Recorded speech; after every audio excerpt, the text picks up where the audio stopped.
Salut à toi et bienvenue sur la chaîne Web SEO. Aujourd'hui, j'ai le plaisir de te présenter Quillbot, qui est un outil IA qui permet de paraphraser du texte dans 23 langues. L'outil possède aussi d'autres fonctionnalités comme le correcteur de grammaire, Quillbot Flow qui est une aide à la rédaction IA, le plagiat, un détecteur de plagiat, résumer un texte, la traduction et un générateur de citations. Alors pour être tout à fait honnête avec toi, quand j'ai commencé à utiliser Quillbot Premium, la version Premium, j'étais vraiment déçu des capacités très limitées en dehors de l'anglais. Et plus j'ai commencé à utiliser l'outil, plus j'ai trouvé qu'il y avait quand même des avantages. Malheureusement, la fonction paraphrase, qui est la fonction principale de Quillbot, fonctionne principalement en anglais. Il y a 23 langues, mais je vais te montrer dans ma review aujourd'hui qu'il y a énormément de limitations sur beaucoup d'outils de Quillbot en dehors de la langue anglaise. Alors, pour les prix, j'ai été un petit peu surpris au début, parce que moi, j'ai souscrit au plan mensuel à 9,95 $. Et ensuite, j'ai été chercher sur d'autres sites. J'ai aussi contacté le support pour savoir pourquoi il y avait des sites qui mentionnaient 19,95 $ et d'autres qui mentionnaient 9,95 $. Alors, la réponse, c'est que ça dépend du pays dans lequel tu es. Et malheureusement pour la France, c'est les prix les plus chers. Donc, si tu es en France, l'abonnement mensuel est à 19,95 $. Si tu paies en semi-annuel sur 6 mois, tu économises 33%. Et là, ça revient à 13,33 $. Et si tu payes en annuel, donc sur 12 mois, ça te revient à 8,33 $. Alors pour te montrer les prix que ça donne si tu te connectes avec un VPN dans un autre pays que la France, moi par exemple je vis au Vietnam et les prix au Vietnam sont de 9,95 $. Donc tu vois que ça divise le prix par deux. Donc si tu veux souscrire à Quillbot au prix le moins cher, je te recommande vraiment d'utiliser un VPN lors de ta connexion et lors de ta souscription pour payer 2 fois moins cher. J'ai fait des tests, si tu te connectes aux États-Unis, au Canada, en France, tu vas avoir les prix les plus chers. Si tu te connectes dans des pays moins riches, entre guillemets, tu auras la possibilité de souscrire à un abonnement qui est quand même 2 fois moins cher. Avant de te présenter les avantages et inconvénients de Quillbot, si tu avais la gentillesse de liker ma vidéo, ça serait top. Ça permettrait à d'autres personnes de la visionner. Et si tu voulais souscrire à notre channel aussi, ça permettrait d'avoir des vidéos qui sont en rapport avec l'IA. Je fais beaucoup de reviews d'IA en ce moment. Alors, pour les avantages et inconvénients de Quillbot, j'ai noté que c'est un outil 7 en 1 avec le paraphrase, la grammaire, rédaction de contenu, plagiat, résumé, traduction et citation. C'est disponible en 23 langues, correcteur de grammaire très performant avec l'extension Chrome, détecteur de plagiat avec l'API de Copilix, extension Chrome, Edge et Word, c'est très facile à utiliser et 9,95 $ si tu utilises un VPN dans un pays avec une souscription moins chère. Et en inconvénient, j'ai noté que hors anglais, toutes les autres langues sont trop limitées. Il y a certaines fonctionnalités de Quillbot Flow qui ne fonctionnent qu'en anglais et ChatGPT paraphrase, rédige et résume du contenu gratuitement. Alors tu pourras voir dans la description de cette vidéo l'article qu'on a publié sur Web SEO et c'est vrai que depuis l'arrivée de ChatGPT qui dans sa version gratuite avec 3.5, tu peux faire beaucoup de fonctionnalités qui sont payantes sur Quillbot gratuitement avec ChatGPT.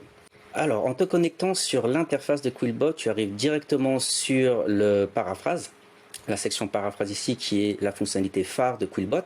Alors pour te donner un exemple, j'ai copié l'introduction de mon article de Quillbot qui est en français et pour l'instant on est en anglais. Donc je lui ai demandé ici, tu peux voir, ce qui est génial en anglais c'est que tu as 9 modes, donc tu as le standard, fluency, formal, academic, simple, creative, expand, shorten et custom. Et tu peux aussi changer la variation des synonymes qui va varier de plus en plus le texte.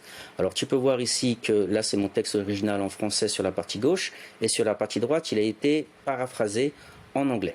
Alors ce qui est génial en anglais, c'est que par exemple ici, si je clique sur un mot, il va me donner des synonymes pour que je puisse changer chaque mot qui est souligné en orange, tu peux les changer avec des synonymes. Donc tu peux vraiment faire du paraphrase et que le texte soit vraiment différent de l'original. Alors là, on va essayer un autre mode. Si je passe sur Creative, ici, Et tu vois que là, il a déjà changé beaucoup de choses. Donc, tu auras 9 modes disponibles plus les synonymes. Alors, si je change la fréquence des synonymes, tu peux voir qu'il va changer aussi la paraphrase du texte. Ce qui est très dommage, c'est que ça ne fonctionne qu'en anglais et que tous ces modes-là, tu ne les as qu'en anglais. Si par exemple je passe en français, tu peux voir qu'il n'y a qu'un mode standard et c'est tout. Et dans toutes les autres langues, c'est pareil. Dans les autres 23 langues, c'est pareil. Donc là, si je fais du paraphrase, donc il va me changer quelques termes. Donc là, en bleu, il me dit les termes qu'il n'a pas changé et en orange, les termes qu'il a changé. Donc déjà, j'ai plus les synonymes. Tu peux voir, je clique sur les mots, il ne me propose plus de synonymes et je n'ai qu'un mode. Donc c'est très très limité. On passe à la correction de grammaire. Alors là, j'ai traduit mon petit texte en anglais ici et tu peux voir qu'il m'affiche les mots à corriger en rouge ici. Alors en plus, il me dit quelles sont les erreurs de grammaire, quelles sont les recommandations. Bon, ici, il n'y en a pas, mais sinon, il te recommande sinon sur le ton de voix et il te fait des recommandations sur la droite. Donc, c'est plutôt pas mal. Mais par contre, encore une fois, en français, c'est très moyen. Alors voilà, là on a le même texte en français ici. La correction de grammaire est disponible en 5 langues, donc anglais, allemand, français, espagnol et portugais. Et donc tu peux voir qu'il me propose des corrections ici, mais que j'ai plus le panneau latéral droit avec les recommandations et que j'ai perdu pas mal de fonctionnalités. Donc encore une fois, la correction de grammaire est beaucoup plus efficace en anglais que dans les autres langues.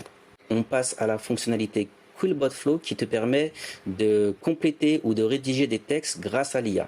Alors tu as 3 façons de créer un texte. Tu vas pouvoir créer un projet ici, l'importer à partir d'un Google Doc ou de ton ordinateur ou de Word. Tu peux aller voir sur les templates. Donc il y a 4 catégories, académique, professionnel, personnel et les emails et les lettres. Donc tu choisis un template parmi les nombreux disponibles ici.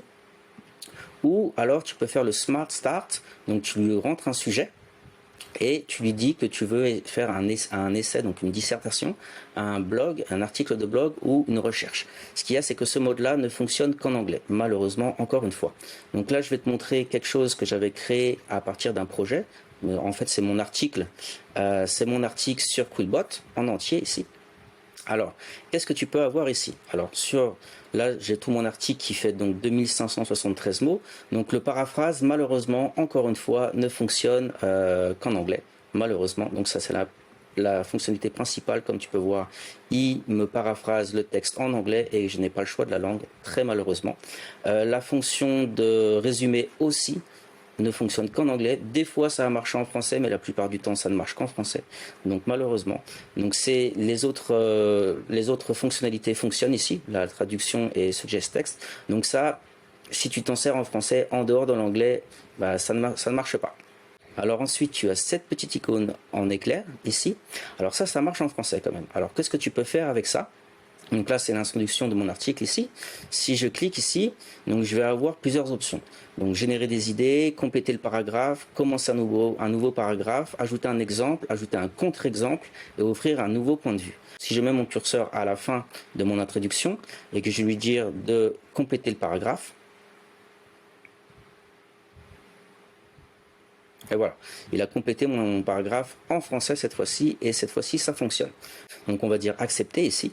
Donc c'est à partir de là je vais l'enlever. Ici tu peux lui dire d'ajouter un exemple. Voilà. Donc par exemple un étudiant utilisant Quillbot pourrait résumer un article pour son mémoire. Donc ça c'est pas mal aussi. Donc ça fonctionne en français. Donc ça c'est la fonction Flares. Ça s'appelle Flares de Quillbot. Donc ça fonctionne en français aussi. Donc tant mieux. Ensuite tu as quelque chose qui est très pratique pour les étudiants et les étudiantes. C'est la cible cœur de Quillbot, ce sont les étudiants, les personnes qui rédigent des dissertations, des mémoires, tout ça. Alors là, si tu vas sur la fonction recherche ici, tu peux poser à Quillbot une question, n'importe quelle question. Donc là, c'est un article sur Quillbot. Alors je vais lui demander quels sont les avantages de Quillbot. Quels sont les avantages de Quillbot? Il va faire une recherche sur Internet et me donner une réponse assez courte. Donc ça t'évite d'aller faire des recherches sur Google ou de sortir de l'interface de Quillbot. Voilà, donc là il me met la réponse et il me met sa source, les sources où il a trouvé la réponse. Donc ça c'est plutôt pas mal. Tu peux aussi cliquer sur académique pour qu'il fasse que des recherches sur les documents académiques qui sont présents, publiés sur le web. Donc là il n'y en a pas forcément sur QuickBot. Donc tu as la fonction question et tu as la fonction recherche. Alors si tu fais recherche, donc là je vais faire la même chose. Quels sont les avantages de QuickBot? Et là, par contre, il va aller chercher sur la SERP, ici. Donc là, c'est les recherches académiques, donc il n'y en a pas beaucoup forcément sur QuickBot. Ensuite, si je vais dans Général, ici, donc là, ça va être la SERP française, ici.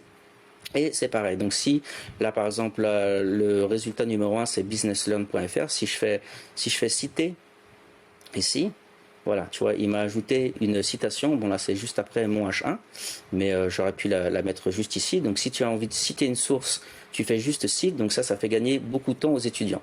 Donc, si tu fais get content, ici, des fois, il va t'afficher tout l'article ou des fois, bah, comme tu peux voir ici, ça n'a pas marché. Ça va dépendre s'il arrive à avoir les données sur le site web. Donc, la fonction recherche est vraiment très pratique. Ensuite, dans les sources, donc par exemple, donc ça c'est toutes les sources que tu auras sauvegardées. Donc par exemple, si je me mets là et que je veux dire de citer la source, voilà, il va me faire une citation avec un permalien vers la source. Donc ça c'est très pratique, surtout pour les étudiants encore. Ici tu as la fonction note où tu peux rajouter des notes à ton document. Ici, alors une fonction que j'ai trouvé pas mal, c'est l'AI Review. Donc là il va analyser tout ton texte. Je crois que je l'avais déjà fait. Il va analyser tout ton texte ici. Et je crois qu'il y a un maximum de 1500 mots. Donc 1500 mots pour l'analyse. Et il va te donner des conseils, des suggestions sur ton texte pour l'améliorer. Donc tu vas avoir des conseils généraux pour améliorer la structure, améliorer l'engagement du lecteur, améliorer la lisibilité du texte. Et que c'est complet. Par exemple, il peut te dire d'insérer des listes à puces ou des tableaux ou ce genre de choses. Donc par exemple, si je clique sur les contextes généraux, il va me donner des suggestions en anglais, mais il a bien analysé le texte en français en me disant que, par exemple, il faudrait que j'utilise plusieurs fois le même mot plutôt que de changer à chaque fois de mot pour que le lecteur puisse comprendre bien ce que je dis. Il me dit d'ajouter des exemples, il me dit d'ajouter des avantages et des inconvénients dans mon article. Donc ça, c'est une fonctionnalité vraiment pas mal. Alors là, on va passer à une fonctionnalité qui m'a vraiment plu, c'est la détection de plagiat. Parce que pour l'instant, sur la paraphrase, la grammaire et QuickBot Flow, comme je t'ai pu le montrer, hors anglais, ça fonctionne pas très bien. Alors, il faut savoir que pour le plagiat, QuickBot fait appel à l'API de Copilix et tu as exactement les mêmes crédits que sur Copilix. Alors, pour te montrer les tarifs de Copilix, ça commence à 10,99 $ par mois pour 100 crédits. Avec 100 crédits, tu peux analyser 25 000 mots. Donc, c'est quand même assez cher, Copilix. Ici, tu as exactement les mêmes fonctionnalités. Donc, tu peux analyser jusqu'à 25 000 mots aussi. Ça fait appel à l'API de Copilix comme tu sais mentionné ici, Powered by Copilix. Et ça te donne des résultats très précis.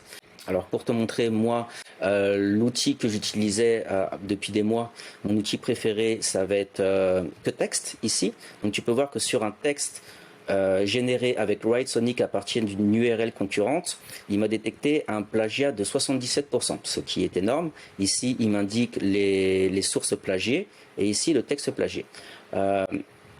QuickBot va encore beaucoup plus loin en t'indiquant encore plus de choses. Donc il va t'indiquer le pourcentage de textes identiques avec des changements mineurs, les parties paraphrasées. Et là, il arrive sur un total de 84%.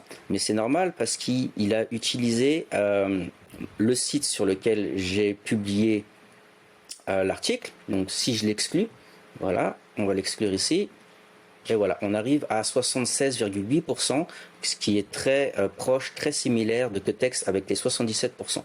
Donc l'outil de plagiat de QuickBot passant par l'API de Copilix est vraiment génial. La dernière fonctionnalité de QuickBot que je voulais te montrer et qui m'a fait réaliser que c'était un outil meilleur que ce que je pensais au début quand j'ai commencé à l'utiliser, c'est la correction orthographique n'importe où sur le net. Donc pour ça, il faut que tu installes l'extension Chrome ou Edge. Et ensuite, sur tous les textes que tu peux taper, donc là je suis sur WordPress, ça marche aussi sur Google Doc ou sur d'autres sites avec des documents. Donc tu peux voir ici par exemple qu'il me propose, comme j'ai mis le plagiat, il me propose de mettre du résumé. Donc il me propose de corriger la grammaire et l'orthographe de mon article, ce que je trouve pas mal. Bon, il y a pas mal d'erreurs qui sont pas, par exemple là je vais pas mettre de points à la fin de mes phrases, donc c'est normal. Mais franchement ça aide. Par exemple là, bon voilà, j'avais oublié un E à dessus. Voilà, c'est toujours bien. Voilà, on arrive à la fin de ma review de Quillbots. Alors comme tu as pu voir dans ma vidéo, il y a beaucoup de fonctionnalités quand même qui ne fonctionnent très bien qu'en anglais. Donc ça enlève beaucoup de charme et beaucoup de plus-value à l'outil quand si tu veux utiliser en français ou dans les autres langues. Mais je trouve qu'il y a quand même des fonctionnalités qui sont vraiment pas mal, comme le détecteur de plagiat, l'extension Chrome pour avoir un correcteur orthographique intégré. Et pour faire un peu de paraphrase de temps en temps en français. Donc il y a quand même beaucoup de limitations, mais c'est vrai que Quillbot est principalement un outil de paraphrase. Si c'est juste pour faire ça, je serais toi, je l'achèterais pas. Par contre, si tu veux utiliser un petit peu de paraphrase ou si tu t'en sers en anglais, là ça vaut le coup. Et pour les autres fonctionnalités aussi, comme j'ai cité, le détection de plagiat et le correcteur d'anglais, le correcteur de grammaire. Donc voilà, j'espère que ma review t'a plu et n'oublie pas que tu as un lien dans la description pour utiliser Quillbot. N'oublie pas d'utiliser le VPN comme je te l'ai montré. Je te remontre encore une fois que si tu n'es pas en France, tu paieras beaucoup moins cher, 2 fois moins cher. Moi, je pense que je vais le prendre en annuel pour ne le payer vraiment pas cher, 4,17 € par mois pour avoir un correcteur orthographique pour remplacer Merci App qui me coûte beaucoup plus cher. Et en plus, pour avoir un détecteur de plagiat, j'utilise Quetext qui me coûte 13 $ par mois. Là, pour 4,17 $ à l'année, je peux enlever mon abonnement de Merci App et de Quetext en 2 fois. Et je peux avoir aussi un petit peu un paraphrase. Ça serait super sympa si tu pouvais liker ma vidéo, ça aiderait d'autres personnes à la visionner. Et merci beaucoup de m'avoir suivi tout au long de la vidéo. Je te souhaite une excellente journée et à très bientôt pour de nouvelles aventures.